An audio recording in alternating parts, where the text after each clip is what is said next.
Assalamualaikum warahmatullahi wabarakatuh. Jumpa lagi bersama saya Adi di channel Arsip Horor. Pada video kali ini saya akan kembali lagi membacakan suatu kisah misteri. Kali ini merupakan suatu kisah yang berjudul Kiriman, yang merupakan pengalaman nyata dari salah satu narasumber yang mengirimkan ceritanya ke alamat email kami. Jadi bagaimana kisahnya? Mari kita langsung saja tonton atau dengarkan atau simak ceritanya. Untuk kalian yang belum subscribe channel ini dulu agar kalian tidak ketinggalan video terbaru selanjutnya. Kalian harus menyalakan tombol lonceng notifikasinya ya teman-teman. Yuk mari kita langsung saja mulai ceritanya.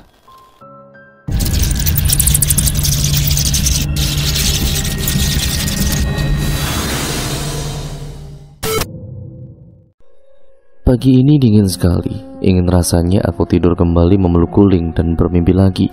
Namun aku harus segera berangkat ke sekolah. Sebelumnya kenalkan, namaku Lala. Aku bersekolah di salah satu sekolah kota yang cukup banyak mitos di Provinsi Jawa Timur. Sebut saja sekolahku adalah SMK Nusantara. Ingat, nama sudah disamarkan ya teman-teman, untuk privasi dan juga keamanan bersama juga. Usiaku saat ini 16 tahun. Aku duduk di bangku kelas 3 SMK. Hobiku menari dan juga menyanyi. Karena itu di sekolah aku sering mengisi acara saat diadakan pensi. Aku mempunyai teman sebangku bernama Eci. Temanku ini sangat unik dan juga imut. Berbeda denganku yang agak tomboy, meski hanya penampilan saja. Ci, kita nggak satu tempat nih. Kamu di kantor mana prakteknya? Tanya Lala. Dia mendapat lokasi yang jauh dari rumah. Aku dapat tempat yang dekat dari rumahku, bahkan lebih dekat ini daripada ke sekolah. Senangnya bisa irit BBM. Eci tertawa girang. Ya udah deh, tapi jangan ganti nomor ya. Nanti aku nggak bisa curhat loh, Ci. Bakal kangen sama kamu selama 2 bulan, nggak akan pernah bareng. Lala agak sedih. Siap bosku, canda Eci sambil memonyongkan bibirnya dan tersenyum kemudian. Jam istirahat sudah berbunyi, semua siswi mendengarkan pengumuman dari sang guru. Selamat siang anak-anak. Dikarenakan hari Senin, siswa-siswi kelas 3 akan mengadakan praktek kerja. Harap semuanya berkumpul di lapangan sekarang untuk mendengarkan beberapa pembekalan dari kepala sekolah dan mengenalkan guru pendamping kalian. Bunyi pengumuman itu. Aku pun bergegas keluar dengan Sari, karena kami satu tim tentunya. Sar, ke lapangan sekarang yuk. Milih tempat yang agak sejuk biar nggak kepanasan, kata Lala sambil mengambil ballpoint dan buku untuk mencatat kalau ada yang penting, karena dia kadang suka kelupaan. Setelah semua berkumpul dan pembekalan selesai, aku kemudian menemui teman yang lain sesuai dengan kertas yang dibagikan oleh Bu Nurul tadi pagi. Meskipun beda jurusan, aku banyak mengenal teman-temanku meski hanya sekedar bertegur sapa biasa. Aku menuju ke lapangan basket. Di sana semua timku sedang berkumpul. Timku adalah aku, Sari, Lia, Meme, Ika, dan Anis. Kami semua beda kelas, kecuali aku dan juga Sari. Kita semua sepakat besok sampai di lokasi jam 7 supaya tidak terlambat. Karena jam masuk kantor tempat kami praktek adalah jam 7:30. Setelah kesepakatan disetujui, aku ke kantin bersama Sari. Sar, kamu besok berangkat sama siapa? Mungkin bawa motor sendiri lah, kenapa? Enggak sih, nggak apa-apa kok. Kukira diantar orang tuamu. Aku juga berangkat sendiri besok. Kamu tahu sendiri kan, aku dari dulu mana pernah ditemani orang tuaku. Daftar sekolah saja berangkat sendiri, bayar sendiri. Sabar aja, kamu itu dilatih mandiri, tapi kan kamu bisa lah. Sari mencoba memberikan keterangan temannya itu. Sementara Lala cuma mengangguk sambil makan mie ayam kesukaannya. Tiba-tiba bel pulang sekolah berbunyi. Semua siswa dipulangkan lebih cepat karena semua guru akan mendatangi tempat praktek kerja sebelum kami semua mulai praktek hari Senin depan. Sesamanya di rumah, tok tok tok, "Lah, buka pintunya dong. Mama mau masuk." "Kamu Senin depan praktek di mana? Kok belum cerita sih?" tanya Mama Lala. Mama Lala orang yang baik, tapi cerewet sekali. Lala kemudian membukakan pintu. "Masuk, Mah," ajak Lala sambil memeluk mamanya dengan lesu. "Kamu capek ya?" tanya Mama Lala.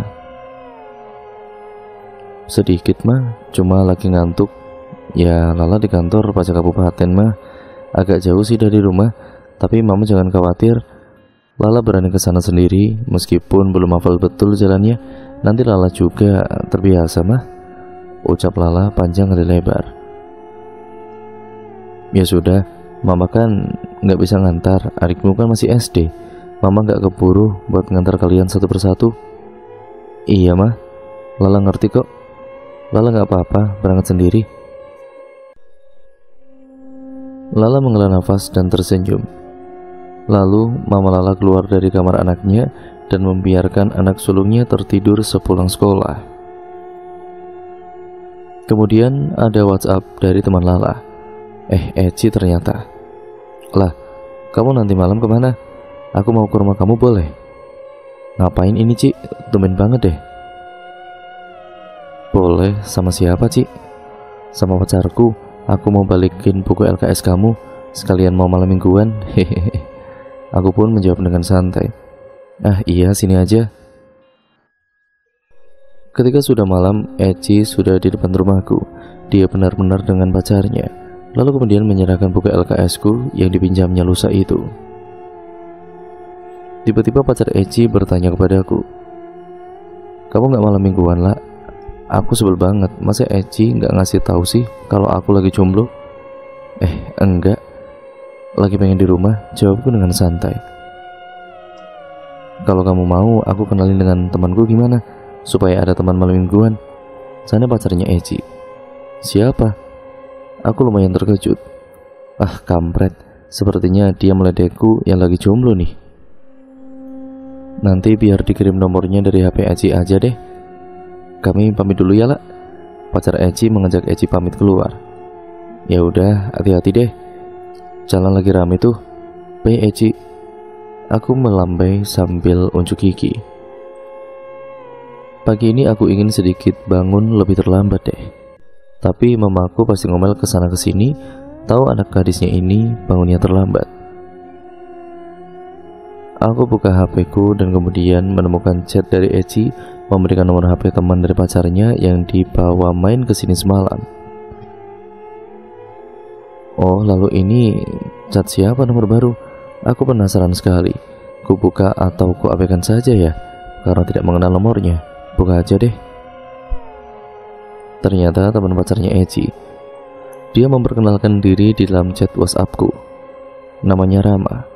Sebelum aku chat, dia sudah terlebih dahulu memberiku pesan. Sungguh dia tahu kalau aku tidak mungkin menghubunginya terlebih dahulu. Ya kan aku cewek, malulah. Kami pun kemudian mulai akrab.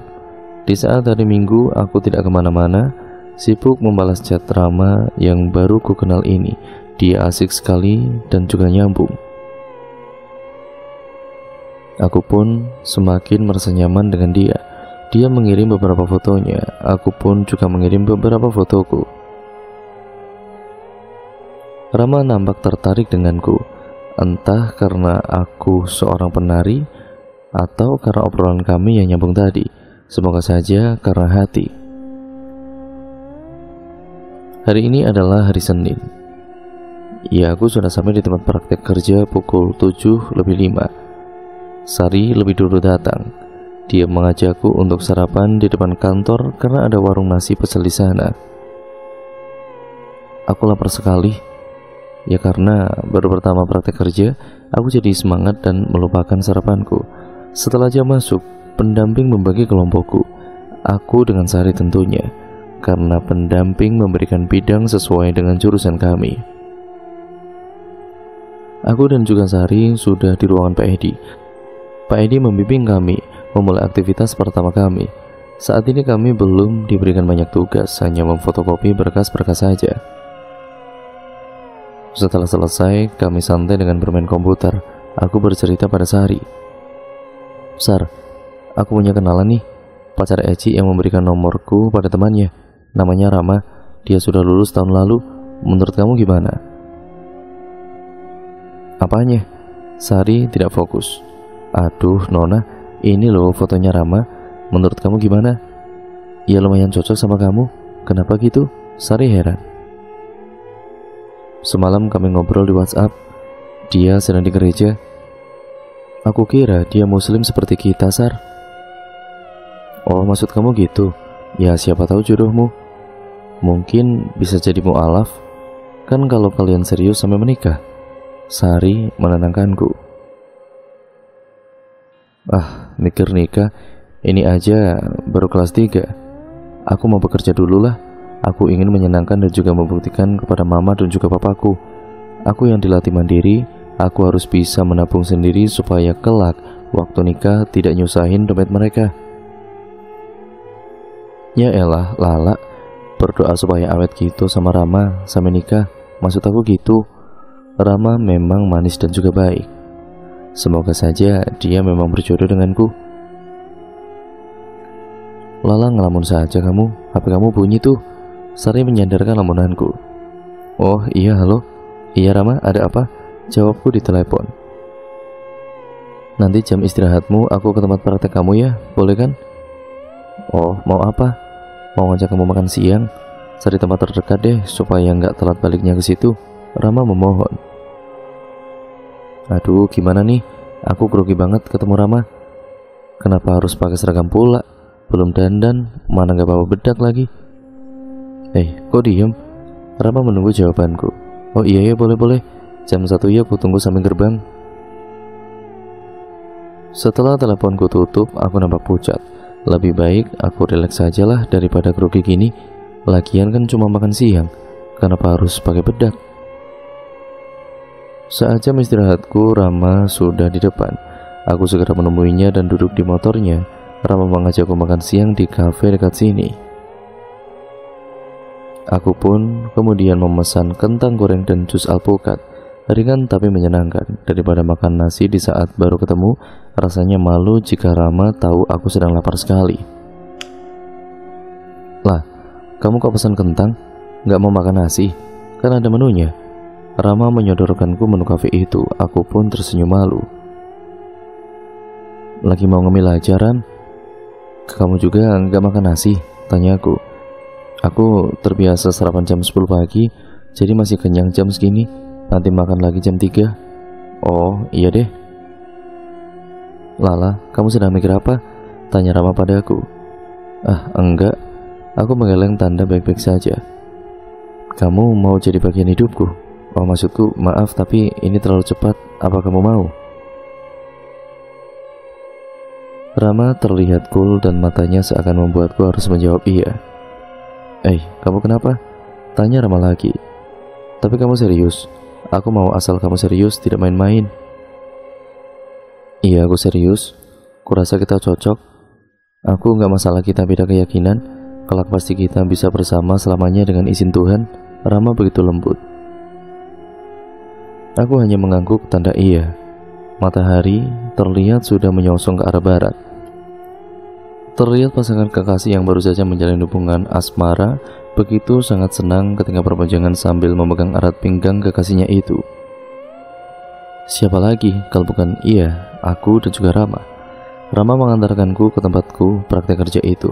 Sampai di depan gerbang, rasanya aku masih ingin berbincang begitu lama dengan Rama. Aku masih baru saja menjalin hubungan dengannya.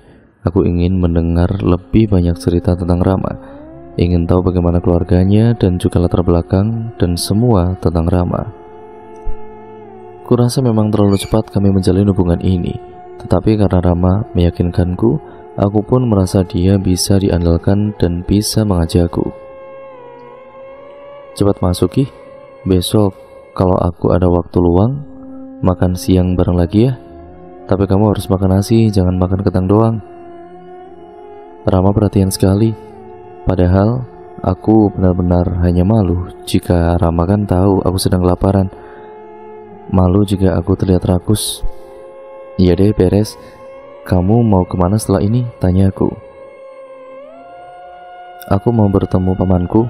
Ada hal yang penting yang ingin kutanyakan padanya. Rama menjawab dengan tatapan yang serius. Apa aku boleh tahu? Tanyaku lagi. Kapan-kapan akan aku beritahu ya.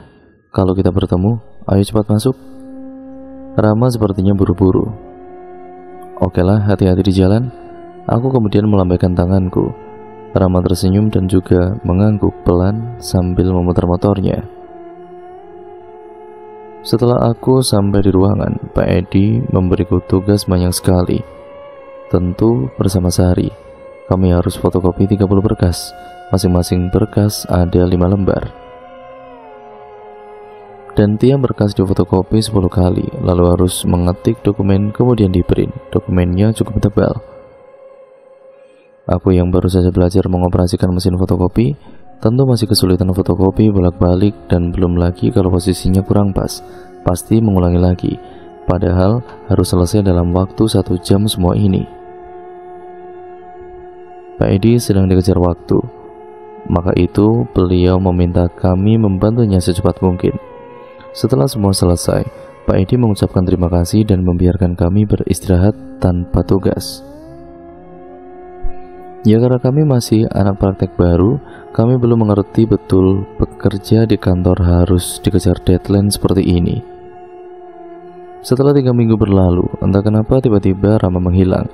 Aku yang kelimpungan pun dihampiri temanku di rumahku. Teman satu kelasku selain Sari dan Eci. Aku memang dekat dengan siapa saja, tapi aku lebih dekat dengan Eci, Sari, dan juga Ana. Kalau dengan Ayu, kami biasa saja. Ana dan juga Ayu sudah duduk santai di ruang tamu kecilku. Mamaku memberinya es buah dan juga keripik pisang. An, tumben kamu kesini? Sama Ayu pula? Kenapa nih? Tanyaku basa-basi. Kata Sari, kamu punya pacar temannya Eci. Namanya Rama. Ana menjawab seperti mengenalnya saja. Iya, kamu kenal? Enggak, kata si Sari. Rama menghilang 14 hari. Aku sama Ayu ya kasihan sama kamu. Emang pacar kamu fotonya mana? Lihat dong. Ini fotonya. Aku kemudian menyodorkan HP-ku dan memperlihatkan foto Rama. Memang Ana dan juga Ayu ini teman sekelasku yang cukup bisa merasakan hawa negatif yang di luar nalar. Terutama Ana, jika Ayu dia sering dirasuki. Berbeda dengan Ana yang jiwanya kuat, meskipun bukan indigo, atau mungkin belum terbuka sempurna mata batinnya. Oh ini, ya kamu hati-hati aja deh. Aku gak tahu kenapa, tapi dia sih baik. Cuma saranku begitu aja kok. Ana nampak serius. Sebenarnya kenapa sih? Aku jadi takut. Mana gak bisa kontak-kontakan lagi. Masih 4 hari lagi aku ketemu Rama. Aku panik sekali. Firasat apa yang dirasakan Ana? Apa buruk atau perasaan Ana saja yang salah? Gak kenapa-napa lah. Itu cuma buat kamu berjaga diri aja. Kan baru jadian. Masa sudah ditinggal menghilang 14 hari? Kenapa enggak 1 hari aja? Ayu pun mulai berbicara. Seperti ada yang disembunyikan dari nada bicaranya. Lalu apa solusinya? Aku masih ingin tahu banyak tentang Rama. Aku harus berpikir positif. Aku membela Rama, meskipun sebenarnya perasaanku sendiri ya kacau. Aku masih bingung kenapa dengan 14 hari. Kenapa di rumah pamannya? Ada apa semua ini? Ah sudahlah, jangan kamu pikirkan.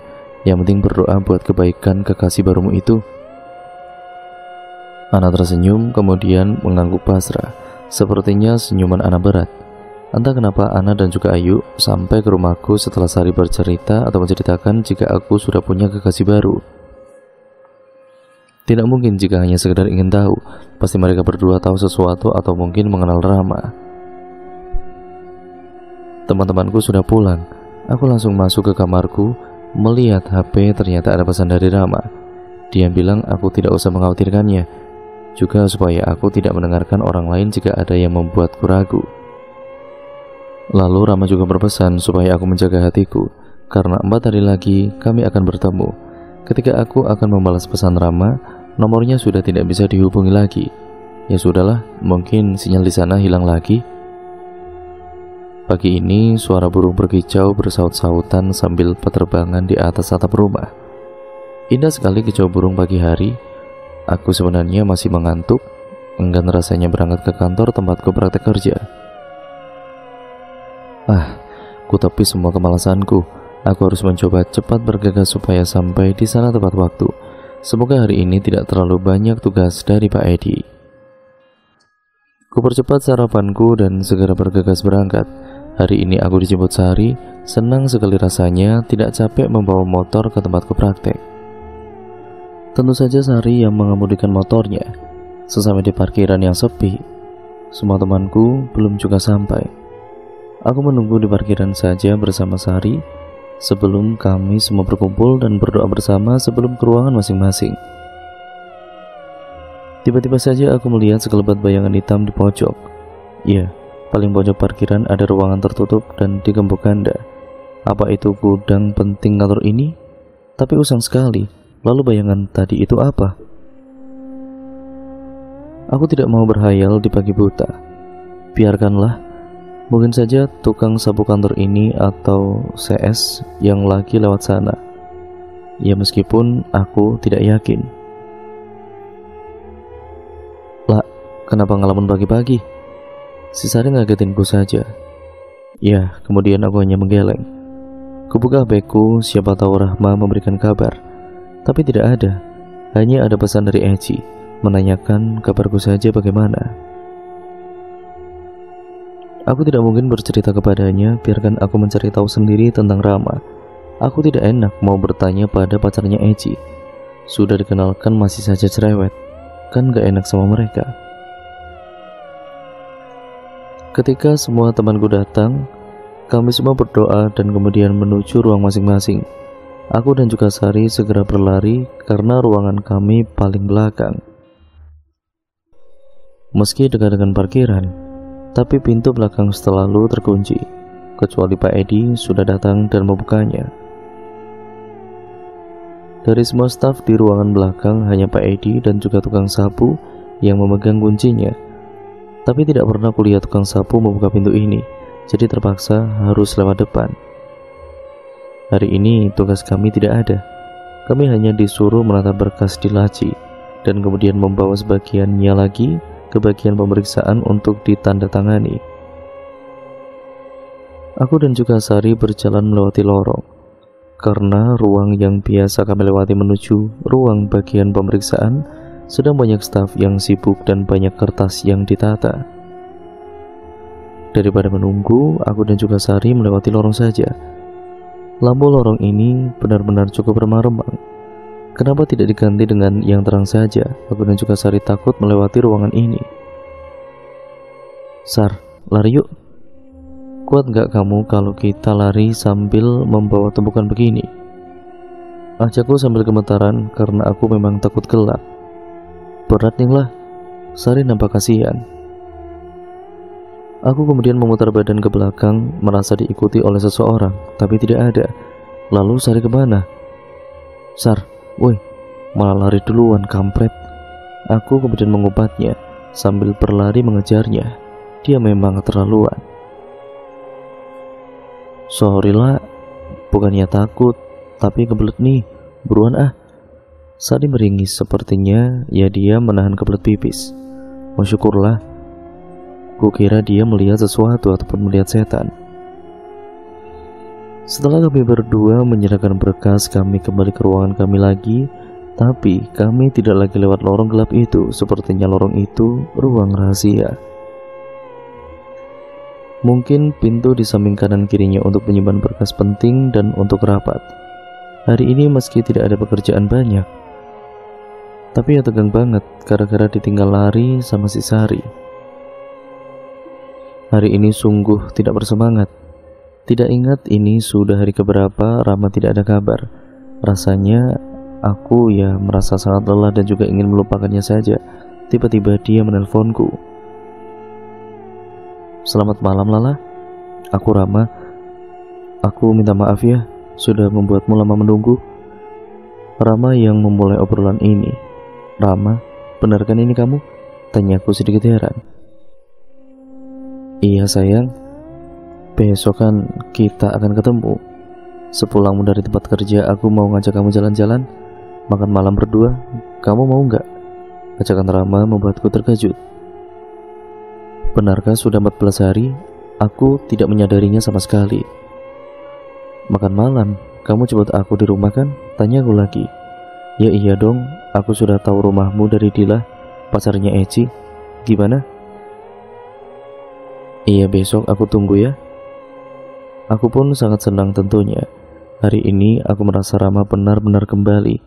Tapi hatiku terus merasakan bahwa dekat dengannya itu bisa membuatku terkena hal buruk.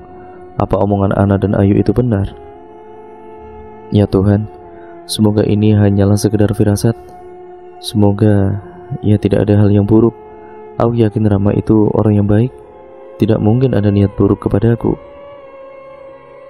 Napasku terengah-engah. Entah di mana aku berada sekarang ini, aku takut sekali. Tempat apa ini? Sepertinya aku pernah ke tempat ini, tapi di mana? Aku terus berlari sampai menemukan sebuah gubuk tua di balik pohon bambu yang rimbun. Ya, sepertinya aku benar-benar pernah ke sini. Aku pun melangkah memasuki halaman gubuk tua itu. Permisi, assalamualaikum. Maaf, apa ada orang di dalam sana? Tanyaku gugup. Tidak ada jawaban sama sekali. Ku ketuk pintu yang sudah reot ini, tapi tetap saja tidak ada jawaban. Aku takut dan juga penasaran. Sebenarnya tempat apa ini? Aku harus membuka pintunya segera dan kriet, pintu sudah terbuka. Aku menengok sana sini, hanya ada bilik tidak berpintu. Mungkin itu kamar tidur.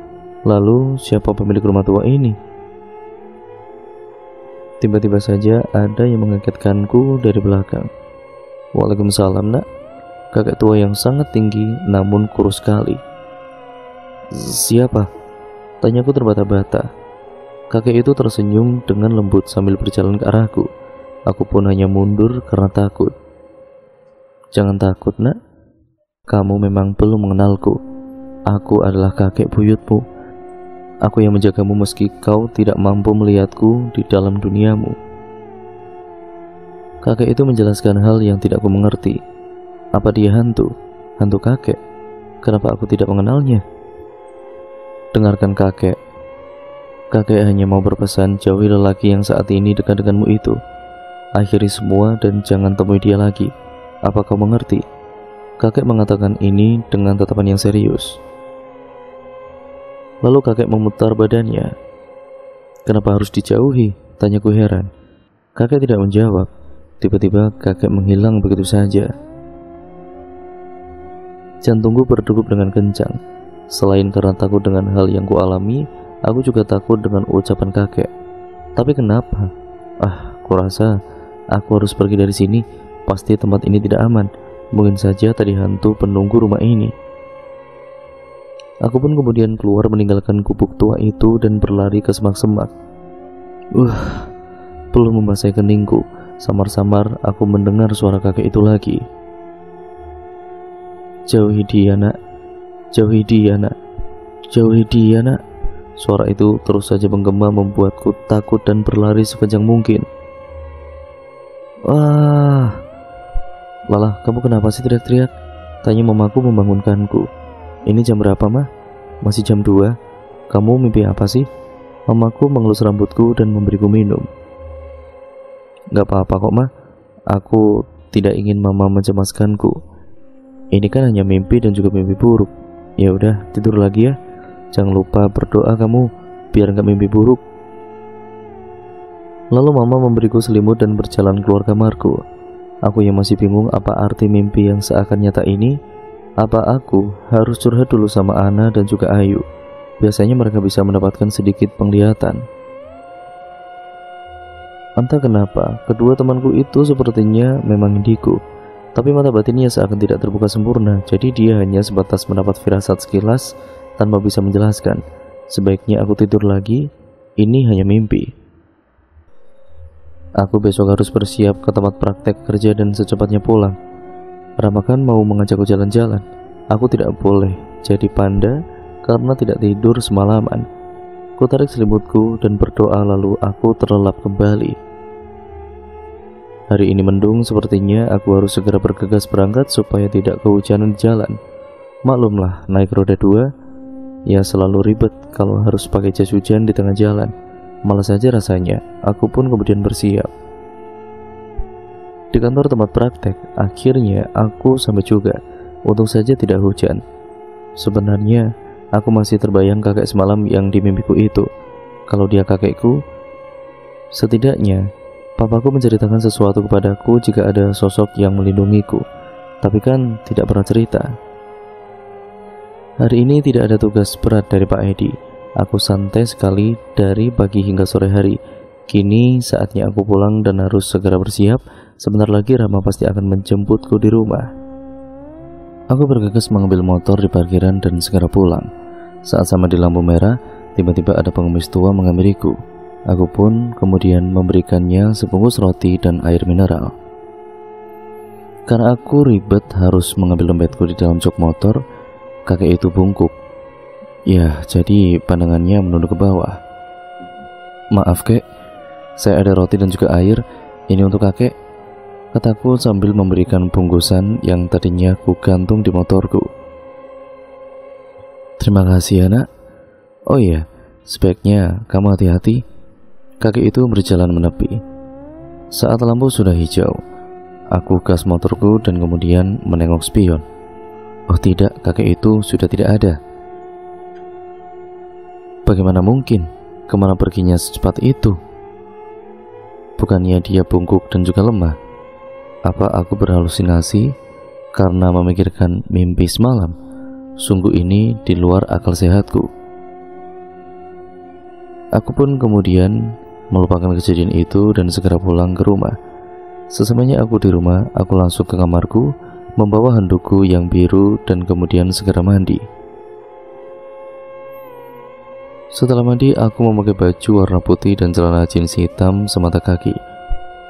Tidak lupa aku berdandan senatural mungkin. Aku bukan tipe cewek feminin yang pakai dress atau rok. Begini lebih nyaman. Kemudian terdengar suara bel rumahku berbunyi. Aku harus segera membukanya. Tunggu, bau apa ini? Melati.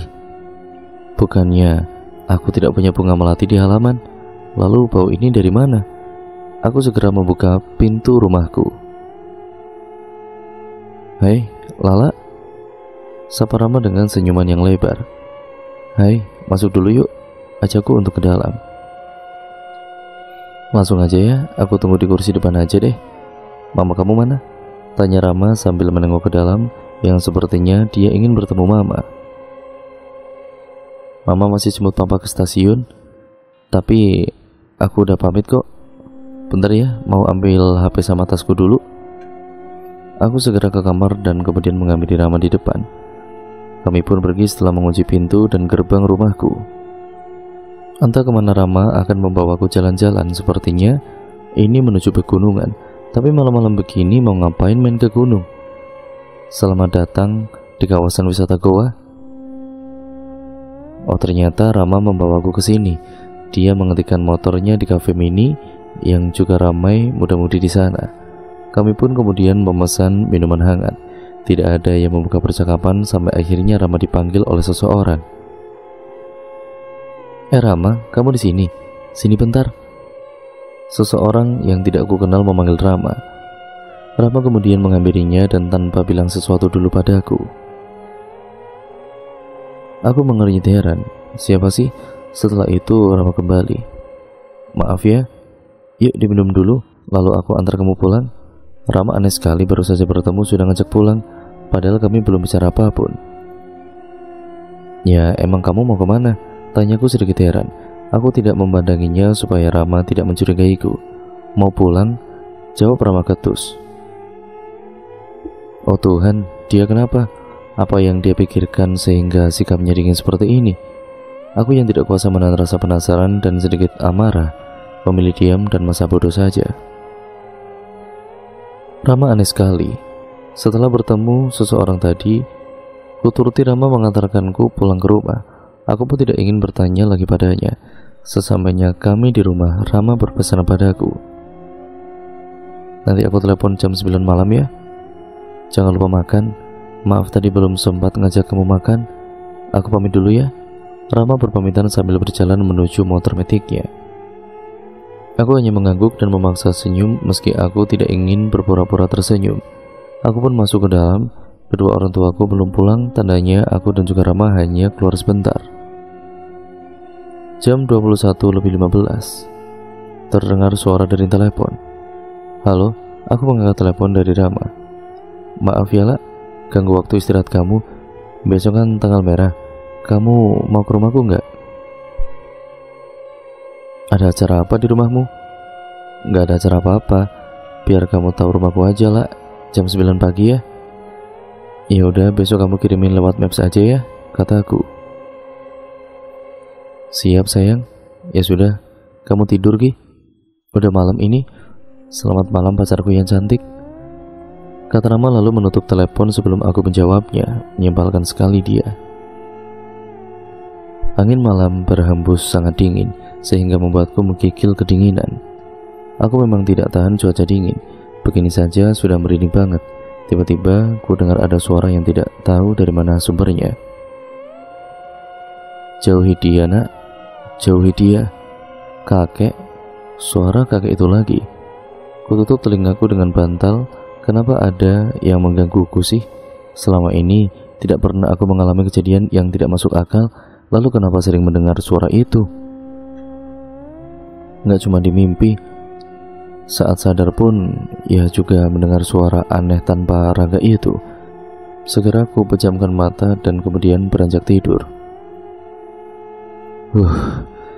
Semoga saja tidak mimpi buruk lagi. Aku kemudian masih mengantuk. Kulihat jam sudah menunjukkan pukul 6:30 pagi. Aku segera bangkit dan menuju kamar mandi. Aku memang sengaja bangun terlambat saat tanggal merah. Hari ini pasti Rama menungguku, mungkinkah dia mau memberi kejutan? Gumamku dalam hati. Segera ku tepis lamunanku dan segera bersiap. Orang tuaku sepertinya tidak ada di rumah. Mungkin saja sedang jogging. Aku tinggalkan pesan sajalah. Aku pun bersiap dan juga kemudian menuju rumah Rama sesuai maps yang dikirim Rama tadi pagi. Lumayan jauh dan menyeberang jembatan. Sesampainya di depan gang, Rama menjemputku dan kemudian mengajakku membuntuti motornya menuju rumah Rama. Di rumah Rama sepi sekali, sepertinya dia sendirian. Rama punya 2 ekor kucing Angora. Aku tidak menyukai kucing, jadi aku biasa saja melihat Rama bermain dengan kucingnya. Di teras saja ya, biar adem, kata Rama. Aku mengangguk. Kamu di rumah sendirian ya? Tanya kepada Rama. Iya, ini rumah nenekku. Orang tuaku nggak di sini. Aku yang menemani nenekku dan sekarang nenek lagi di rumah orang tuaku. Makanya aku ajak kamu ke sini. Rama, kukira kamu mau ngasih kejutan. Ternyata karena rumahnya sepi jadi dia berani ajak aku ke rumahnya. Itu kalung kamu bagus, boleh pinjam nggak? Rama meminta kalungku yang berwarna hitam terbuat dari titanium dan berbandul simbol wanita. Aku melepas dan juga memberikan kalungku padanya. Rama berpamitan masuk lewat pintu samping rumahnya. Aku hanya menunggu di teras tanpa bertanya. Sesekali aku membuka HP dan juga melihat apa ada pesan atau tidak. Setelah Rama kembali, dia mengembalikan kalungku dan memasangkan di leherku. Oh, panas sekali rasanya saat pertama memakai kalung ini. Apa baru direbus oleh Rama? Gila, mana mungkin direbus. Bisa meleleh dong kalung ini. Ngapain tadi? Tanyaku. Enggak, cuma mau memastikan kalung ini aman atau enggak, kata Rama yang aku tidak paham maksudnya. Aman apanya sih? Tanyaku heran. Rama hanya tersenyum dan duduk di sampingku. Oh ya, aku mau futsal, kamu mau ikut nggak? Kalau enggak, kamu pulang sendiri nggak apa-apa kan? Atau mau ku antar dulu? Ya ampun, Rama mengusirku. Dasar. Lalu apa tujuannya dia menyuruhku jauh-jauh hanya untuk melihat kalungku dan merebusnya? Aku bisa pulang sendiri, kataku sambil memaksa senyum dan menuju motorku. Aku harap Rama mengerti perasaanku yang kecewa saat ini. Bagaimana tidak, dari awal menjalin hubungan ini, dia terkesan dingin dan biasa saja. Apa aku yang lebay? Dasar bucin. Aku kemudian melajukan motorku dan mampir ke warung mie ayam. Di sana ternyata aku bertemu dengan Ana, lalu Ana bertanya padaku, "Wah, kebetulan banget ketemu di sini. Kelaparan ya, An?" Gurauku sambil mencolek pipi Ana yang merah karena kepanasan sedikit. Dia sudah memerah pipinya. "Ah, kampret. Kamu sendiri dari mana, Lak?" tanya Ana dengan cuek. "Aku dari rumah Rama," kataku. Dan aku pun menceritakan semua yang baru saja terjadi selama di rumah Rama. Curhatlah sama si Ana. "Yang benar kalau mau jadi panas waktu kamu pakai. Sekarang masih panas gak?" tanya Ana serius. Sepertinya Ana merasakan keanehan. "Enggak sih, cuma beberapa detik panasnya, itu pun diteguk doang." Aku menjelaskannya pada Ana yang melongo. Dia mengurungkan makan mie ayamnya itu. Lantas kenapa? "Besok kalau kamu ke rumah Rama lagi, aku ikut ya." "Boleh, tapi jangan bilang sama Rama. Jangan tapi-tapi juga. Pakai motorku aja. Dan kamu tak boncengin deh. Gimana?" Ana nyengir sambil unjuk gigi. "Siap," kataku sambil tertawa. "Apa sebaiknya besok aku ke rumah Rama saja ya sama Ana? Besok kan hari Jumat. Kantor cuma buka setengah hari. Semoga saja Ana bisa deh besok," gumamku dalam hati sambil masuk ke dalam rumahku. Keesokan harinya, dari sini semua dimulai. Aku dan juga Ana menuju rumah Rama setelah menelepon Rama mendadak. Untung saja Rama ada di rumah. Sesamanya di rumah Rama mempersilahkan kami untuk masuk ke dalam. Lagi-lagi dia sendirian karena neneknya masih menginap di rumah orang tua Rama. Setelah kami berbincang-bincang dan juga guyonan cukup lama, tiba-tiba aku menoleh ke arah ruang TV dan menemukan seseorang berbaju putih panjang sedang mengintip kami dari sana. Rambutnya terurai panjang sekali. Tunggu, bukannya Rama bilang dia ini sendirian? Lalu siapa yang di rumah? Pembantu? Gue beranikan tanya kepada Rama karena penasaran. "Kok di depan ruang TV tadi ada cewek baju putih panjang sih? Rambutnya juga panjang banget. Bukannya kamu sendirian ya di rumah?" tanyaku kepada Rama. Ana hanya heran memandangiku dan mencoba melihat apa yang kulihat. Lalu Ana menyela pembicaraanku dengan Rama. Iya." Rama dengan gugup menjawab. "Oh, kalian lihat dia?" "Dia? Siapa sih?" tanyaku lagi. Ana juga menganggukkan kepala tanda ingin tahu jawaban Rama. "Dia kuntilanak penunggu rumah ini. Mungkin mau kenalan. Biasanya gak pernah dia namakin ke orang lain selain pamanku. Aku juga gak tahu pamanku yang bisa melihatnya. Bahkan di pohon mangga depan rumah juga ada 2 lagi," kata Rama membuatku takut dan bergidik ngeri. "Apa?" tanyaku terbata-bata. Ana pun mencoba melihat ke depan. Ana yang induku pun memilih menutup mata karena kata dia mereka melambai pada Ana. Lalu kami pamit pulang karena takut. Sebelum kami pulang, Rama menelepon pamannya. "Halo paman, ini ada pacarku dan juga temannya kesini melihat kuntilanak yang sering paman bicarakan. Gimana nih?" tanya Rama panik. Entah apa jawaban pamannya, tiba-tiba Rama menjawabnya lagi. "Oke paman." Rama menutup teleponnya dan berkata padaku dan juga Ana, "Sebaiknya kalian hati-hati. Pamanku marah karena kalian berdua ini bisa melihat mereka di rumah ini. Entah kenapa tapi pamanku tidak akan membiarkan kalian pulang dengan selamat. Pamanku akan mengadang kalian sehingga kalian tidak akan bisa menyeberang jembatan untuk pulang ke arah barat Sungai Besar." Kata-kata Rama seakan mengancam. Untuk apa semua ini? Apa maksudnya? Belum sempat aku bertanya pada Rama, Ana kemudian menarikku cepat dan membawaku pergi menjauhi rumah Rama. Ana kemudian ngebut. Saat di perjalanan, Ana menyuruhku membaca doa dan melepas kalungku. Ana merasa kalung itu yang akan membuat pamannya menemukan kami. Sepertinya kalungku sudah dimantrai, yang kusebut kemarin direbus itu. Payah. Ana kemudian ngebut sampai jembatan pertama yang paling dekat dengan rumah Rama. Jalan di sana ditutup karena jembatan rusak. Kami melanjutkan melewati jembatan kedua. Sial, macet total. Sebelum paman Rama membuat kami celaka, Kami harus segera menyeberang. Kata orang tua dulu, kekuatan magis orang timur sungai itu tidak akan bisa mencelakai orang yang berada di barat sungai. Mengingat itu aku percaya saja jika saat genting begini. Syukur kami melewati jembatan keempat dengan selamat dan sampai di rumah Ana. Ana membawaku ke rumahnya sebelum mengantarku pulang. Dia ingin mengganti bajunya. Lah, kalungmu biar ku bawa saja boleh nggak? Coba biar didoakan kakakku, siapa tahu ada jawaban dari keanehan yang baru kita alami. Aku takut dengan ancaman pacarmu tadi. Ana kemudian menawarkanku untuk meminjamkan kalungku. Dipanggilnya ke Ana menuju ke teras rumah Ana.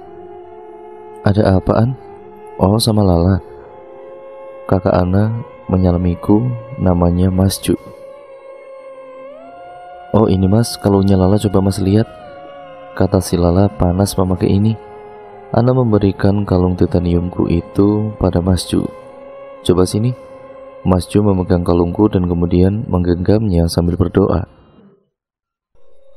Tiba-tiba kepulan asap dari tangan Mas Ju terlihat keluar. Mas Ju membuka kepalan tangannya. Terlihat kalungku ini hancur dan sebagian menjadi abu. Bagaimana bisa? Ini kalungnya hancur loh. Padahal mas cuma berdoa ditunjukkan mengapa kalung ini panas saat Lala memakainya.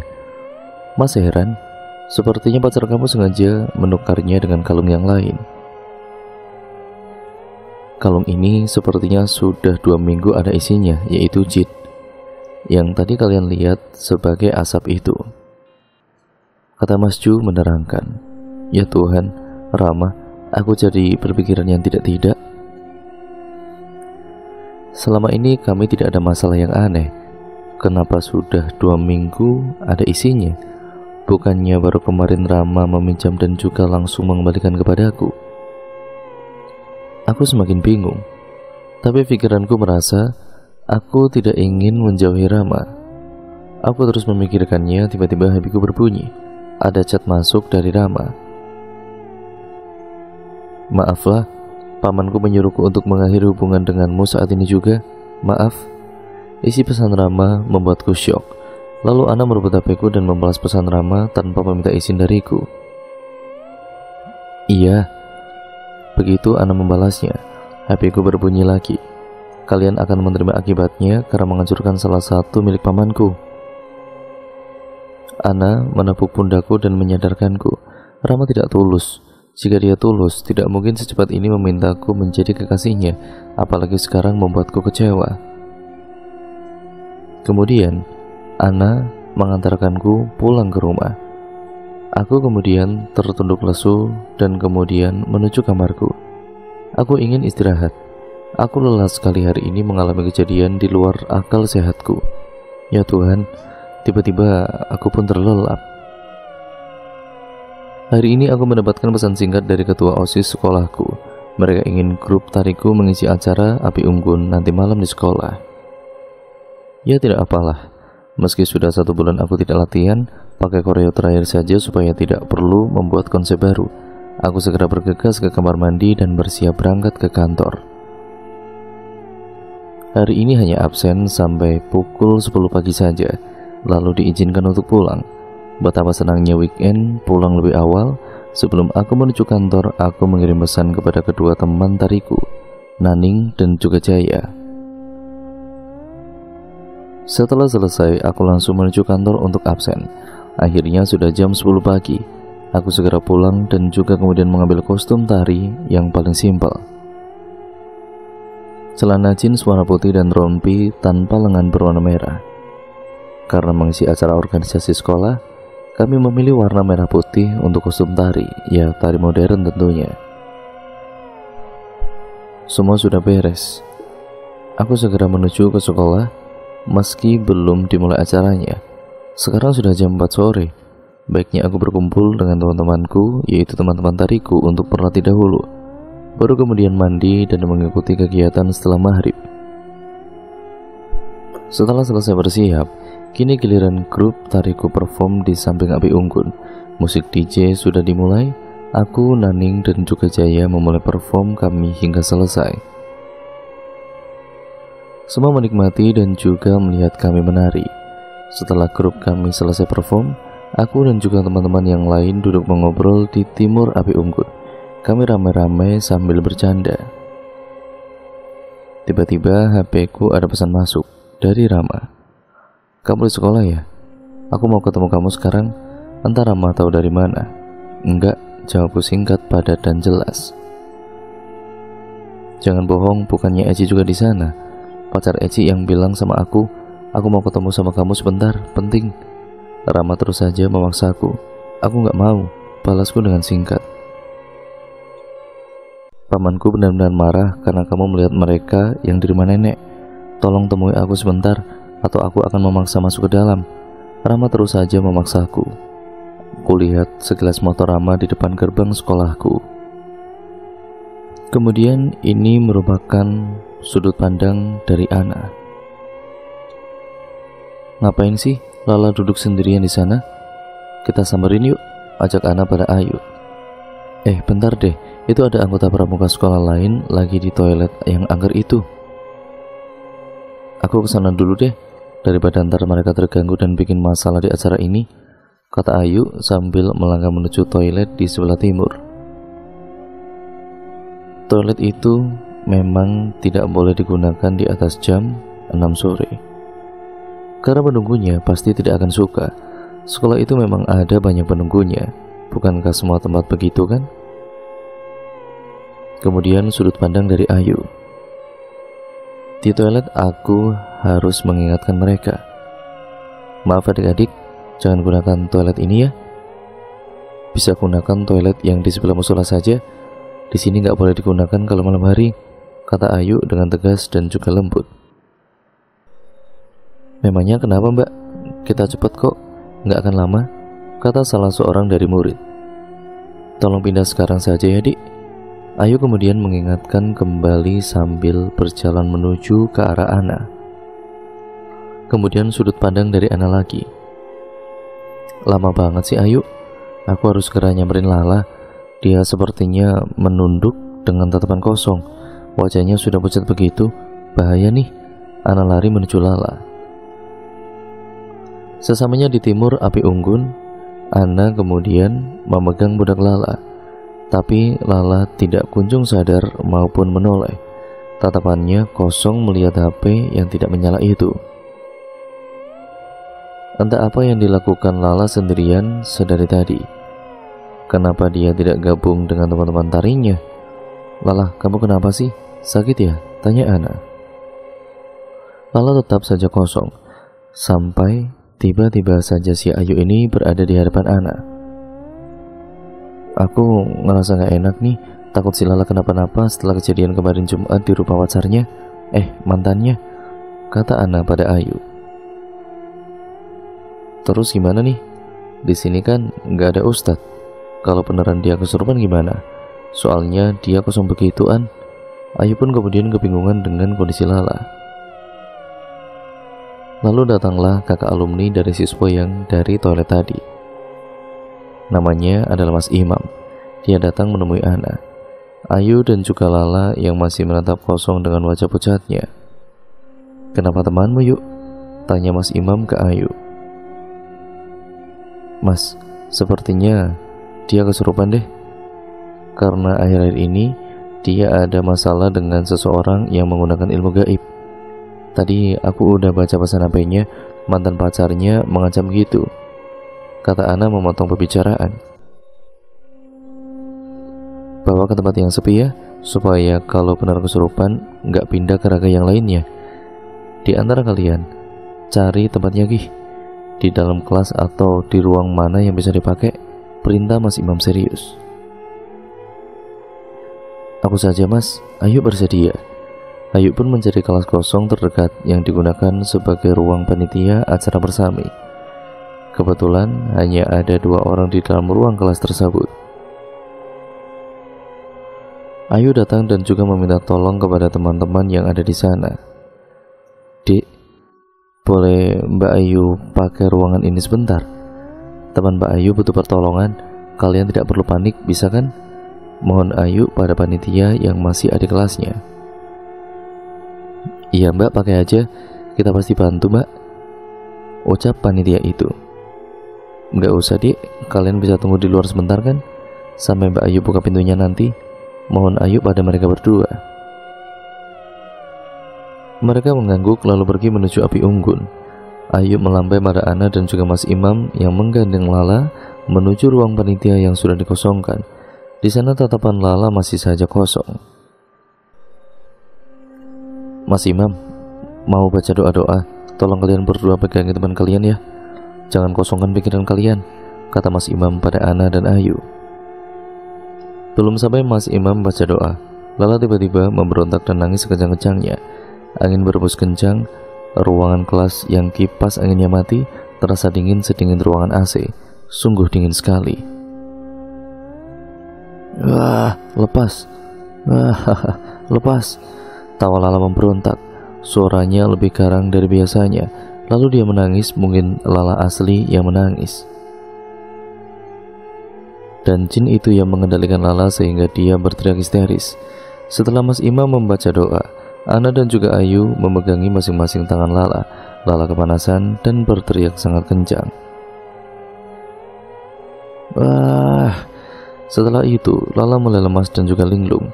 Menunduk ke bawah. Saat itu Ana, Ayu dan juga Mas Imam melihat wanita baju putih panjang dengan rambutnya yang tergerai sampai ke lantai. Ana ingat betul, dia sosok yang ada di rumah Rama saat itu. Apa ini ulah Paman Rama mengirim semua ini untuk Lala karena ketahuan bisa melihat hal gaib? Di sisi lain mereka juga melihat jin yang belum sempurna meninggalkan tubuh Lala.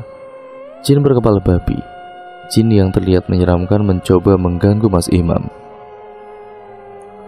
Tapi jin itu sudah tidak lagi merasuki Lala. Sementara wanita berjubah putih berambut panjang alias Kunti, dia tidak merasuki Lala. Dia mengikuti Lala hanya untuk mengganggu teman Lala, yaitu Ana. Suasana semakin dingin dan juga mencekam. Ya, suara-suara aneh mulai terdengar. Sepertinya sosok baju putih itu mendekati Ana, namun tidak bisa merasuki Ana karena Ana sedang tidak kosong pikirannya dan dia terus berdoa. Mereka bertiga belum berhasil menyadarkan Lala sepenuhnya. Tiba-tiba ada yang melayang dari ujung utara menuju selatan, tepatnya di timur jendela ruang yang digunakan Lala dan teman-temannya saat ini. Apa itu? Ayu meliriknya. Sebenarnya mereka semua tahu, termasuk Lala juga mengetahui kedatangan benda melayang itu. Tunggu. Dia berhenti tepat di pojok ruangan ini. Pocongan, kata Ayu berbisik pada Ana. Ana kemudian mengangguk dan menyuruh Ayu tetap berdoa. Wajahnya yang hitam seperti terbakar, matanya menyala merah dan benar-benar merah darah. Lala sudah cukup sadar, meskipun belum bisa ditanyai. Ana memberikannya minum yang telah diberikan doa oleh Mas Imam. Untung saja ada Mas Imam yang menolong menyadarkan Lala. Jika tidak, mungkin saja Lala bisa saja akan keluar sekolah dengan tatapan kosong untuk menemui Rama di depan gerbang. Rama sengaja menunggu sampai Lala keluar. Yuk, gimana kalau kita bawa ke rumah kakakku aja? Sepertinya Lala harus dibersihkan segera supaya tidak didatangi lagi sama makhluk halus itu, ajak Ana. Ayu kemudian mengangguk. Dia mau mengantar Ana dan juga Lala. Yuk segera, kasihan Lala nih, ajak Ana. Mereka pun segera pamitan sama Mas Imam dan membawa Lala pakai motor Ana. Ana yang membonceng, Lala di tengah dan Ayu memegangi di belakang. Ya, memang mereka berpajangan tiga. Mereka akhirnya berangkat. Motor kami kemudian melewati terminal dan kami berhenti di lampu merah di dekat terminal. Krek, krek. Suara ini sepertinya motor kami sedang menyeret benda, seperti suara bambu yang diseret di aspal. Kami bertiga pun bingung harus bagaimana. Ini sudah jam 21:15. Jalanan kali itu masih sepi, belum ramai seperti tahun 2020 yang milenial ini. Tiba-tiba Ayu yang duduk di paling belakang merasa motor ini ada yang menarik. Ana yang ada di bagian kemudi merasa jika motor terasa lebih berat saat digas, padahal lampu sudah hijau, hingga hampir semua orang mengklakson kami. Ada salah satu motor menghampiri motor kami dan mengatakan sesuatu dengan bahasa Jawa. "Motormu itu digandrungi demit, Mbak." "Masa, Mas?" "Iya, Mbak. Sampean atau kalian bismillah aja." Ayu pun membalas senyuman dan berterima kasih. Lalu motor kami bisa digas. Ana pun tidak menyanyiakan waktu itu. Dia meminta Ayu untuk membaca doa dan Ana memegang kendali motor supaya lekas sampai. Lokasi rumah kakak Ana ada di atas pegunungan. Tentu saja sepi sekali perjalanan kami. Tidak banyak motor yang lewat dan kami harus melewati banyak sawah yang sangat gelap tanpa ada penerangan jalan. Saat di perjalanan, kami menengok kanan kiri banyak sekali pohon ketela dan tanaman pisang yang menjulang tinggi di pinggiran sawah. Tiba-tiba kami dihentikan oleh seseorang. Sontak Ana mengerem secara mendadak, sehingga kepala kami saling berbenturan. "Mau kemana, Nak?" tanya nenek tua yang bungkuk dengan wajah tertutupi topi jerami. Ana menjawab, "Kami mau ke rumahnya Mas Chandra, Mbah." "Temanmu kenapa?" "Dia ada yang mengikuti, Mbah," jawab Ana. "Anak itu lama sembuhnya." "Itu karena ulah dukun dari daerah timur Jawa ini, Nak." Ana mengangguk dan ingin berpamitan karena Lala sudah hampir pingsan lagi. Bahaya jika naik tanjakan membawa orang pingsan. "Maaf, Mbah, kami pamit," ucap Ana pada nenek tua tersebut. Nenek tersebut mengangguk, lalu Ana tancap gas. Ayu yang keheranan lalu menengok ke belakang. Astaga, nenek itu hilang. Ayu yang kaget dan juga pucat bibirnya. Dia lantas memberitahukan Ana dengan gemetaran supaya Ana lebih ngebut lagi. Ana tidak bertanya kenapa. Sepertinya dia juga sudah tahu karena nenek tadi berbau bunga melati. Mungkinkah jika sosok baju putih yang mengikuti mereka menjelma menjadi nenek tua tadi? Entahlah. Di rumah Mas Chandra adalah seorang pelatih bela diri. Badannya kekar dan tubuhnya tinggi, usianya sekitar 40 tahun. Meski jarak usia Ana dan juga Mas Chandra jauh sekali, Ana memanggilnya Mas karena sudah seperti kakaknya sendiri. Ya, dia sebenarnya pelatih Ana bela diri. "Tok tok tok, Mas, Assalamualaikum." Salam Ana sambil mengetuk pintu. "Lama sekali, apa Mas Chandra sudah tidur? Ini sudah pukul 21:55, hampir jam 10 malam." Tok tok tok, ketukan terakhir dengan putus asa, lalu pintu dibuka oleh adik Mas Chandra. Mempersilahkan kami masuk, sementara Mas Chandra ada di belakang rumah sedang berlatih bela diri. "Ada apaan? Kok malam-malam begini kok berani ya kamu kesini? Jalanan kan sangat gelap," tanya Mas Chandra. Belum sempat Ana menjawab, Mas Chandra melihat Lala. "Temanmu itu diganggu ya? Kasihan sekali. Cantik begini kok wajahnya ketutup sama siluman babi. Orang yang bisa melihat dengan mata batin akan melihat temanmu ini setengah manusia setengah babi," kata Mas Chandra. "Jadi silumannya menghalangi dari depan?" "Iya, Mbak. Ini Mas bisa bantu keluarkan tapi nggak bisa menjauhkan atau mengembalikan kepada yang ngirim. Dia akan mengikuti temanmu selama 40 hari dan selama itulah dia akan terlihat setengah manusia setengah babi," jelas Mas Chandra. "Lalu gimana, Mas?" Ana pun ikut bingung. Dia takut temannya kosong lagi pikirannya dan jin itu merasuki Lala lagi. "Nggak apa-apaan. Dia hanya menutupi wajahnya supaya dijauhi laki-laki yang menyukainya kelak. Tidak akan mencelakai temanmu lagi," jelas Mas Chandra. Ana mengangguk tanpa mengerti. Ini hanya 40 hari, lalu Mas Chandra menjelaskan lagi. "Kamu juga kena dampaknya, An. Ada sosok wanita berbaju putih rambut panjang mengikutimu. Kamu harus mengendalikan pikiranmu. Saat kamu tertawa dan saat marah, dia bisa saja mengambil alih tubuhmu. Tapi saat kamu biasa saja, dia hanya akan mengikutimu saja, An," jelas Mas Chandra sambil menyuguhkan teh yang dibawa adiknya tadi.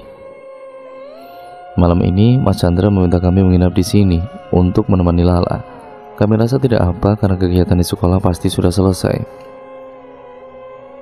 Besok pagi saja kembali ke sekolah mengambil motor Lala dan kemudian membuntutinya pulang untuk memastikan dia aman.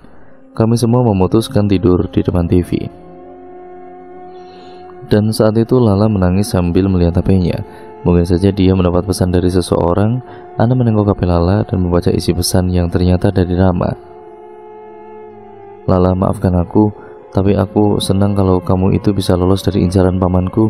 Semoga pamanku tidak berbuat yang lain lagi padamu. Apa-apaan si Rama ini? Seenaknya sendiri mengirim pesan yang membuat Lala menangis.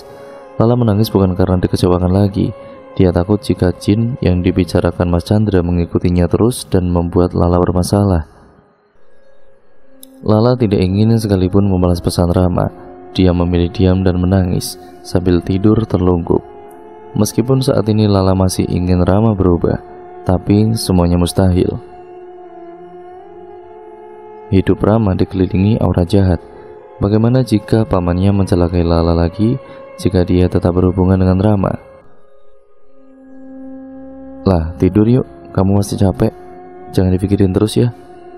Kami selalu ada untukmu kok, kata Ana menenangkan Lala. Ayu yang sudah terlebih dahulu tidur, dia pun ikut menyaut. Iyalah, tidur Ki, ucap Ayu sambil meregangkan badannya dan pindah posisi tidur. Jam sudah menunjukkan pukul 23:05. Lala kemudian akhirnya mulai melupakan semua dan juga memejamkan matanya. Dia tidak ingin larut dalam kesedihan memikirkan hal di luar nalar. Biarkan Tuhan yang akan membalas semua yang dilakukan oleh pamannya Rama. Suara kicau burung pagi ini bersaut-sautan hari Minggu yang sangat cerah. Meskipun saat ini masih pukul 6:15.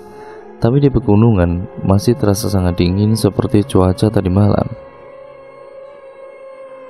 Pagi ini Lala dan juga kedua temannya akan ikut olahraga pemanasan bersama Mas Chandra di belakang rumah. Belakang rumah Mas Chandra ada halaman yang cukup luas untuk digunakan olahraga sekitar 15 orang. Ana, Lala, Ayu, dan juga Mas Chandra segera menuju ke belakang setelah bangun tidur. Kita olahraga dulu ya, supaya badan segar. Setelah itu kalian bisa mandi dan juga sarapan di sini sebelum pulang, kata Mas Chandra kepada Ana dan juga teman-temannya. Maaf Mas merepotkan. Terima kasih sudah membantu kami, kata Lala sambil tersenyum tipis. Sama-sama Mbak. Ayo ikut pemanasan. Di sini Ana aja ya yang mimpin, pinta Mas Chandra. Ana kemudian menghadap ke timur dan juga memimpin pemanasan, sedangkan yang lain menghadap ke barat. Mereka semua meniru gerakan Ana, lalu Mas Chandra melanjutkan memimpin pemanasan. Nah, Mbak Lala sepertinya cepat sekali menangkap instruksi dari Mas. Kamu juga ikut bela diri ya? Tanya Mas Chandra. Dia kan anak sering tari Mas, udah pasti bisa Mas, canda Ayu sambil tertawa. Oh ya bagus kalau begitu. Kalau mau latihan bela diri, di sini terbuka untuk Mbak Lala dan juga Mbak Ayu, kata Mas Chandra. Lala hanya mengangguk biasa. Dia sepertinya tidak ingin mengikuti latihan bela diri. Setelah selesai pemanasan, mereka semua langsung ingin pamitan saja. Tapi Mas Chandra meminta mereka sarapan terlebih dahulu. Setelah selesai sarapan, Mas Chandra memberikan nasihat kepada mereka bertiga. Ayo duduk dulu sini, Mas mau bicara sebentar sama kalian, kata Mas Chandra. Mereka duduk bersila dan kemudian bersiap mendengarkan apa yang akan Mas Chandra bicarakan. Maaf sebelumnya menahan kalian sebentar ya. Mas mau memberikan sedikit nasihat kepada kalian. Kalian harus selalu meminta perlindungan kepada Allah dan jangan kosongkan pikiran meski sedang menghadapi masalah. Lebih baik berwudu dan juga istighfar ya Mbak. Mas Chandra memandangi Lala, kemudian Ana, dan terakhir Ayu. Mbak Lala jangan khawatir, ini tidak akan lama.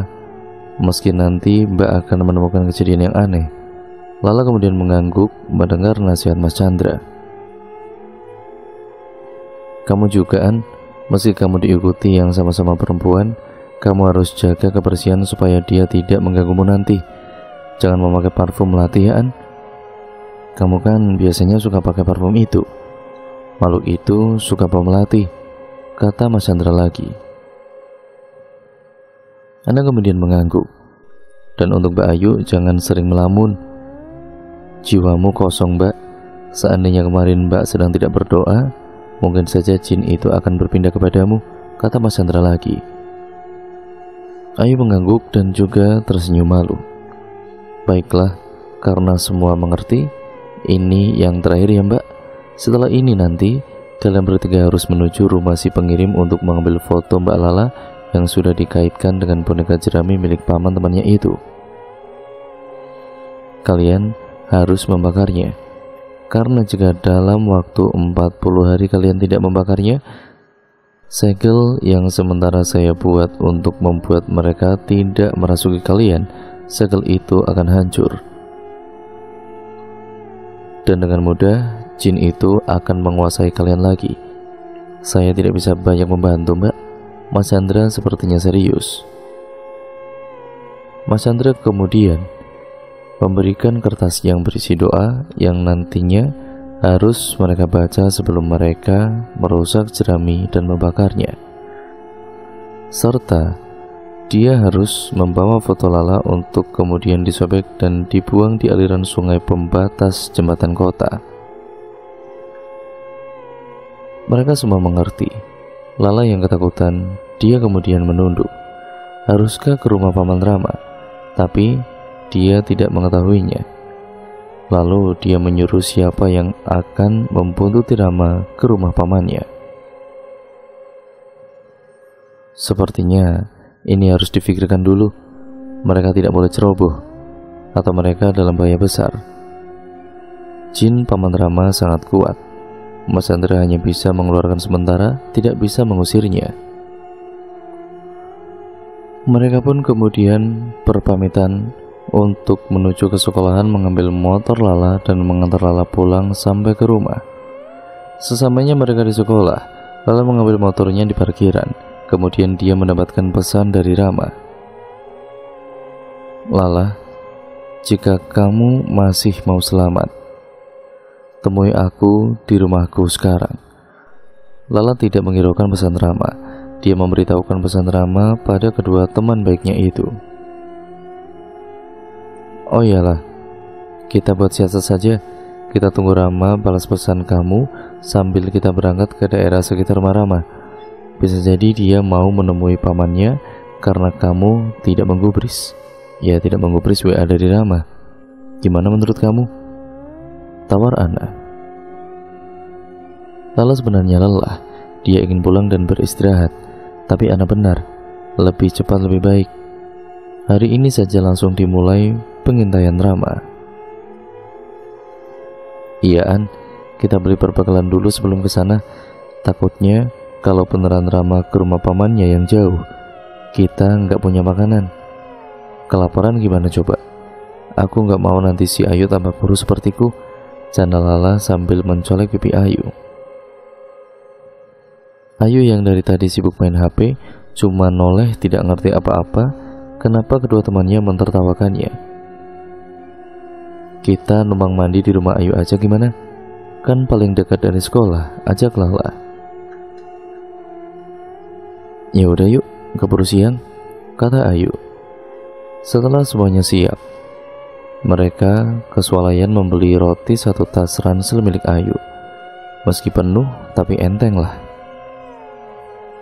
Lalu tas Ana kemudian diisi air mineral dan B3K, dan tas Lala diisi senter, korek, bahan bakar, kompas, serta bendera merah putih, mukena, ballpoint, dan kertas.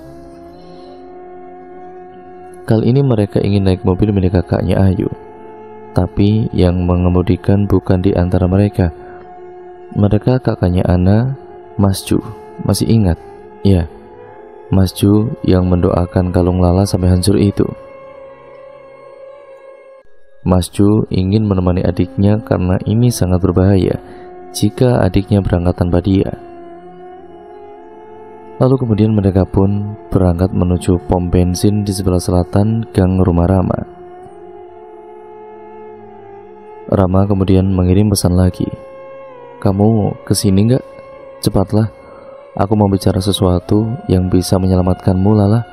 Pamanku sekarang memintaku menemuinya. Sebelum aku berangkat, kemarilah sebentar." Lala tersenyum lebar. Rencananya dengan teman-temannya berhasil. Rama memang akan ke rumah pamannya. Baiknya tidak usah dihiraukan saja pesan Rama. Diintai dari sini saja. Rama akan keluar dari gang rumah, tentu akan terlihat dari sini. 15 menit kemudian. "Kamu keras kepala, Lala. Ditolong malah gak mau. Ya sudahlah, jika nanti kamu celaka, jangan salahkan aku. Aku pergi dulu." Begitu isi pesan Rama yang terakhir. Entah Rama berniat menyelamatkan Lala atau justru ingin menjebak Lala. Sebaiknya tidak usah diperdulikan. Biarkan Lala melakukan rencana yang sudah disusun rapi dengan teman-temannya. 10 menit kemudian, keluarlah motor Rama dari gang. Dia memakai jaket kulit warna hitam dan celana jeans hitam. Sepertinya dia menuju pom sebelum berangkat. Mereka semua menunduk supaya tidak terlihat oleh Rama. Setelah Rama mengisi bensin, Rama menuju toilet. Lalu ada seseorang kakek mengetuk kaca mobil kami. "Nak," ucap kakek itu. Lalu Lala kemudian membuka kaca mobil di sebelah kanan. "Nak, jika kamu mau selamat, bawa ini bersamamu." Kakek kemudian memberikan sebuah cincin titanium putih yang pas di jari manis Lala. "Kakek siapa? Untuk apa Lala harus memakai ini?" tanya Mas Ju. "Anak ini diincar dukun, Mas. Cincin ini akan melindunginya," ucap kakek itu sambil melangkah pergi. Kemudian Rama keluar dari toilet. Lala menutup kaca mobil dan melihat Rama mulai memakai helm dan menstarter motornya. Di sisi lain, Mas Ju melihat kakek tadi menghilang begitu saja. Lala keheranan, tapi dia akan tetap memakai cincin pemberian kakek itu. Siapa tahu dia ingin menolong. Akhir-akhir ini, tiap Lala dalam kesulitan selalu ada seorang kakek yang memperingatinya. 3 jam perjalanan melewati lereng gunung paling timur kota ini, berbatasan dengan kota lain. Terlihat Rama berhenti di sebuah warung. Dia sepertinya membeli roti dan air untuk dimakannya.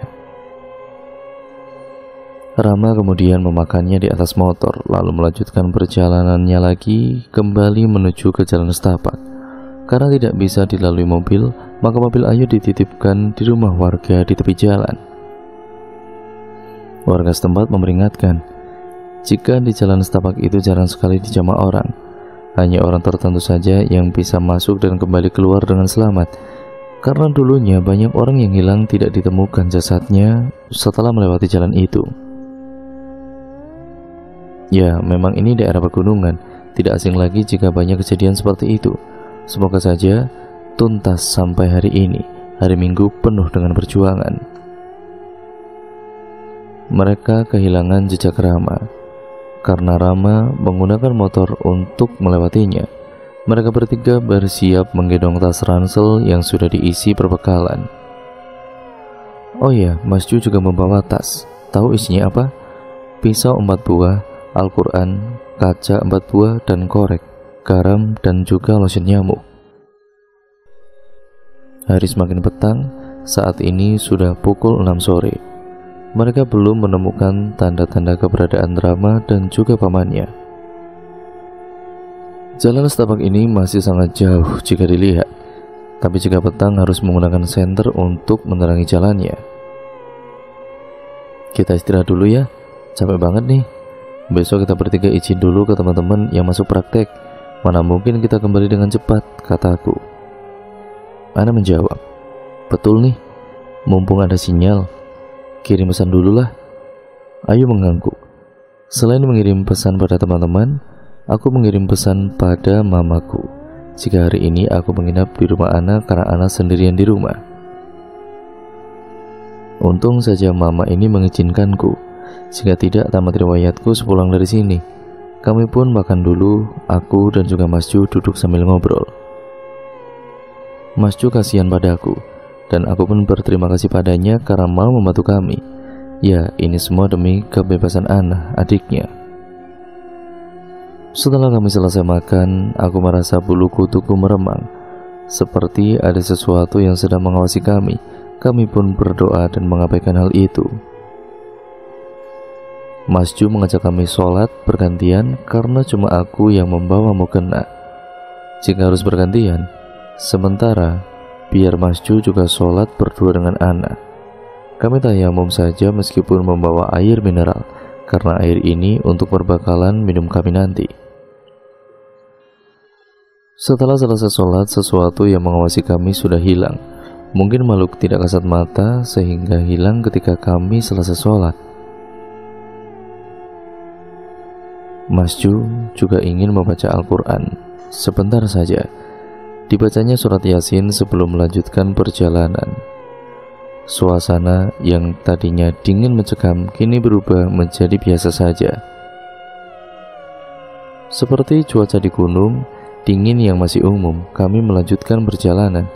Aku merasa sedang diawasi, tapi ya biarlah, abaikan saja. Tiba-tiba ada yang menarik kaki Ayu. Ya, akar pohon beringin. Dari mana asalnya? Padahal sedari tadi kami kesini tidak menemukan pohon beringin satupun. Ayu kemudian berteriak kesakitan dan melambaikan tangannya. Akar itu hendak menyeretnya. Ana memegangi tangan Ayu. Lalu kemudian sementara itu aku mengambil pisau di tas Mas Ju. Mas Ju berusaha memotong akar beringin yang menyeret kaki Ayu itu. Dengan sekuat tenaga, Mas Ju kemudian terus saja memotong akar itu. Akar itu tidak juga terlepas dan semakin menjerat kaki Ayu. Lala yang kebingungan ikut menarik kaki Ayu. Ketika Lala memegang akar pohon beringin itu, tiba-tiba cincin Lala bercahaya dan akar itu mengendur perlahan, mundur seperti ada yang menarik dari belakang. Syukurlah, Ayu selamat. Mereka semua melanjutkan perjalanan. Ayu masih terengah-engah mengatur nafasnya. Mereka kemudian berjalan dengan sangat hati-hati, hingga tiba-tiba Ana kelelahan dan tatapannya kosong. Kemudian Ana berbalik arah dan juga menyeringai menatap Lala dengan tatapan benci. Wajahnya pucat pasi. Kemudian dia tertawa seperti suara hihihihihihihi. Ya, itu yang mengikuti Ana. Berani kesini kalian semua? Mau mengantarkan nyawa? Lala yang melihat Ana seperti itu, dia bergidik ngeri. Mas Ju mengambil kaca dan juga meminta Ayu, dan Lala menghadapkan kaca itu ke wajah Ana. Lalu Mas Ju melafalkan doa-doa. Seketika Ana berteriak, "Awas kamu, awas!" Lalu keluarlah asap putih dari kepala Ana. Dia lemas dan hampir saja terjatuh ke tanah. Segera Mas Ju menolongnya, lalu kami duduk dulu sambil menunggu Ana pulih. Suara riuh burung hantu bersaut-sautan. Angin berembus sangat kencang sekali. Suasana menjadi dingin mencekam. Saat tiupan angin tiba-tiba menghilang, suasana menjadi mencekam. Tidak ada suara apapun lagi. Ana sudah sadar. Mereka memberi Ana minuman. Syukurlah, semua baik-baik saja. Ayu menahan rasa takut. Dia ingin pulang saat itu, namun dia tidak mungkin kembali sebelum semua selesai. Kita semua harus saling melindungi. Sepertinya Paman Rama banyak sekali membuat jebakan supaya kita pisah satu sama lain, kata Mas Ju berpikir. Gadis-gadis hanya mengiyakan sambil tertunduk lesu. Mereka semua lelah. Tiba-tiba terlihat seorang warga yang lewat di situ, yang di depan mereka tentunya membawa kayu bakar di punggungnya. "Permisi Pak, kalau boleh tahu jalan setapak ini ujungnya masih jauh apa tidak Pak?" tanya Mas Ju pada warga tersebut. "Ikuti saja nak, tidak lama sampainya. Ada desa kecil di ujung jalan ini," kata warga itu sambil menunjuk jalan yang dia maksudkan. Mas Ju memang kurang yakin. Tapi dia tidak ada pilihan lain. Di sini berbahaya, dia tidak mungkin mengajak adik dan juga teman-temannya menginap di tempat seperti ini. Baik Pak, terima kasih, kata Mas Ju. Lalu mereka berjalan mengikuti warga yang membawa kayu bakar tersebut. Tibalah mereka di sebuah desa kecil.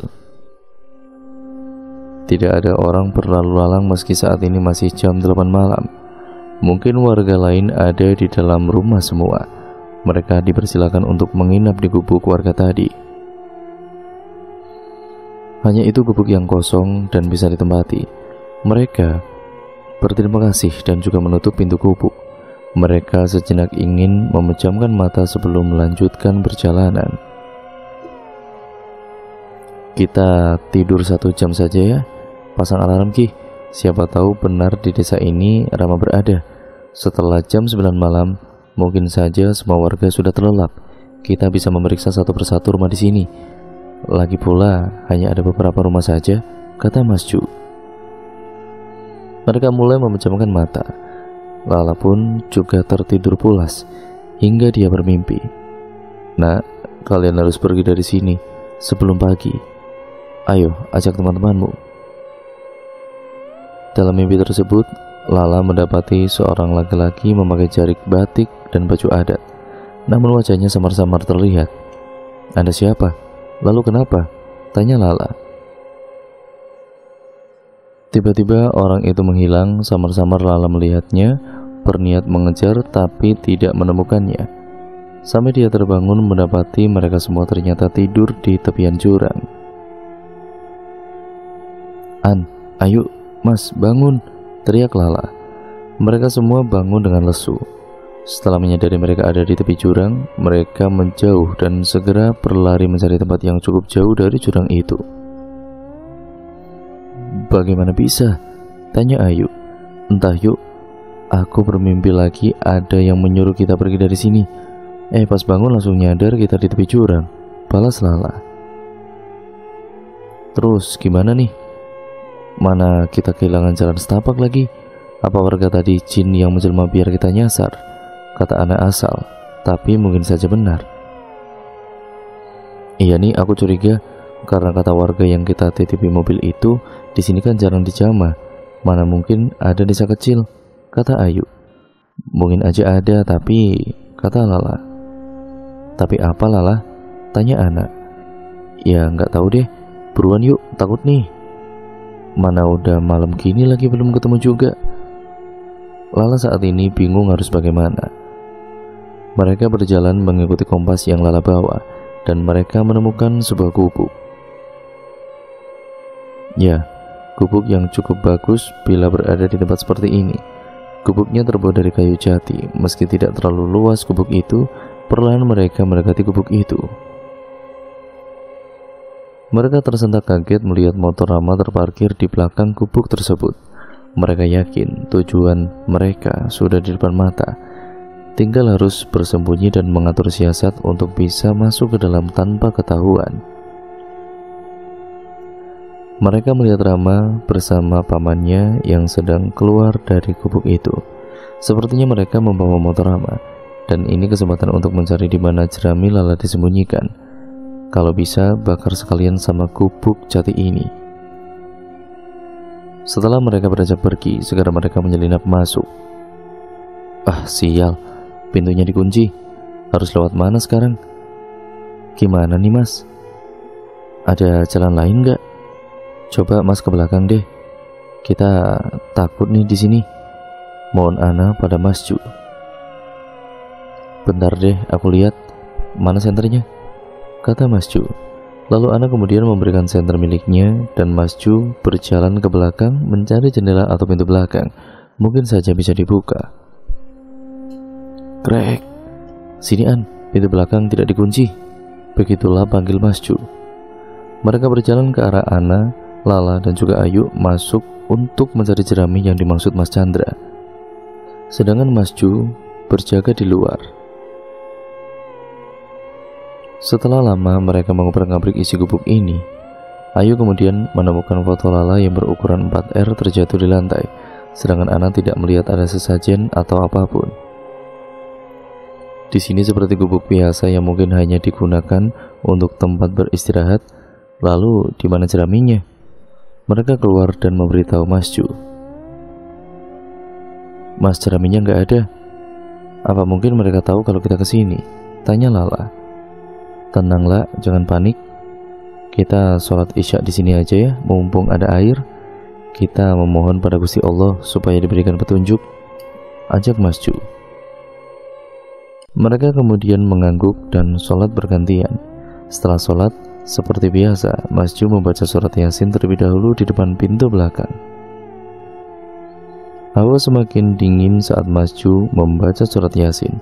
Setelah selesai, ya begitulah, Hawa menjadi biasa saja dan lebih tenang. Tidak ada ketegangan seperti tadi. Tiba-tiba cincin Lala bercahaya dan terlepas dari jarinya. Cincin itu melayang ke arah 100 meter dari gubuk ini. Kemana cincin Lala melayang? Cahaya cincin membawa mereka semua menuju pohon mangga yang tinggi dan rimbun. Di balik pohon itulah cincin itu berhenti dan melayang di atas seseorang yang sedang pingsan dengan diikat di pohon. Mulutnya disumpal kain dan matanya ditutup dengan kain juga. Siapa dia? Dan cerita pun akhirnya bersambung ke part yang selanjutnya, yaitu part yang kedua.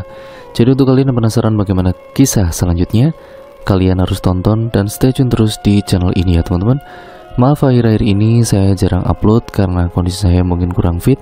Jadi saya memang benar-benar masih butuh istirahat ya teman-teman. Pokoknya setiap hari saya akan berusaha untuk menyajikan cerita-cerita horor untuk kalian semua. Terima kasih atas perhatian kalian. Sampai berjumpa di video terbaru selanjutnya dari channel ini. Wassalamualaikum warahmatullahi wabarakatuh.